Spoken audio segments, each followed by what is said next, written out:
சைவ சமய குரவர்கள் நால்வரில் ஒருவரான மாணிக்க வாசகர் பற்றிய முக்கிய தகவல்கள் இதோ. பொதுவான குறிப்புகள். ஊர்: மதுரைக்கு அருகிலுள்ள திருவாதவூர். காலம்: கிபி 9ஆம் நூற்றாண்டு. பணி: பாண்டிய மன்னன் அரிமர்த்தன பாண்டியனிடம் தலைமை அமைச்சராக பணியாற்றினார். சிறப்புப் பெயர்: வாதவூரார், தென்னவன் பிரம்மராயன். மன்னன் அளித்த பட்டம். முக்கிய நிகழ்வுகள்: மாணிக்க வாசகரின் வாழ்க்கையில் நரியை பரியாக்கிய நிகழ்வு மிகவும் புகழ்பெற்றது. மன்னன் குதிரைகள் வாங்குவதற்காக இவரிடம் பொன் கொடுத்தனுப்பினார். திருப்பெருந்துறையில் ஆவுடையார் கோயில்.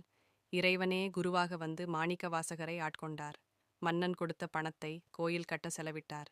மன்னன் கேட்டபோது காட்டில் இருந்த நரிகளை குதிரைகளாக, பரிகளாக மாற்றி சிவபெருமான் கொண்டு வந்ததாக கூறப்படுகிறது. படைப்புகள்: இவர் பாடிய பாடல்கள் 12 திருமுறைகளில் 8ஆம் திருமுறையாக வைக்கப்பட்டுள்ளன. திருவாசகம். திருவாசகத்திற்கு உருகார், ஒரு வாசகத்திற்கும் உருகார் என்பது பழமொழி. இதில் 51 பதிகங்கள் உள்ளன. திருக்கோவையார். இது 400 பாடல்களை கொண்டது. இதனை ஆரணம், வேதம் என்றும் போற்றுவர். சிறப்புகள்: பக்தி நிலை. இவர் இறைவனை தோழனாகவோ மகனாகவோ கருதாமல் தன்னை ஒரு பெண்ணாக உருவகித்து இறைவனை காதலனாக கருதும் நாயகி நாயகன் பாவத்தில் பல பாடல்களை பாடியுள்ளார்.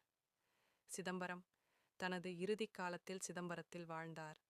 திருவாசகத்தை சிவபெருமானே ஒரு அந்தணர் வடிவில் வந்து கையெழுத்து பிரதி எடுத்ததாக வரலாறு கூறுகிறது.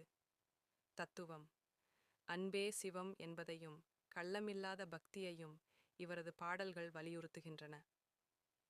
என்னை தடுத்து ஆட்கொண்ட கருணைக்கடல் என்று இறைவனை போற்றிய மாணிக்க வாசகர் இறுதியில் சிதம்பரத்தில் ஜோதி வடிவில் இறைவனுடன் கலந்தார். உங்களுக்கு மாணிக்க வாசகரின் திருவாசக பாடல்கள் ஏதேனும் ஒன்றின் விளக்கம் வேண்டுமா, அல்லது அவர் கட்டிய ஆவுடையார் கோயில் பற்றி அறிய வேண்டுமா?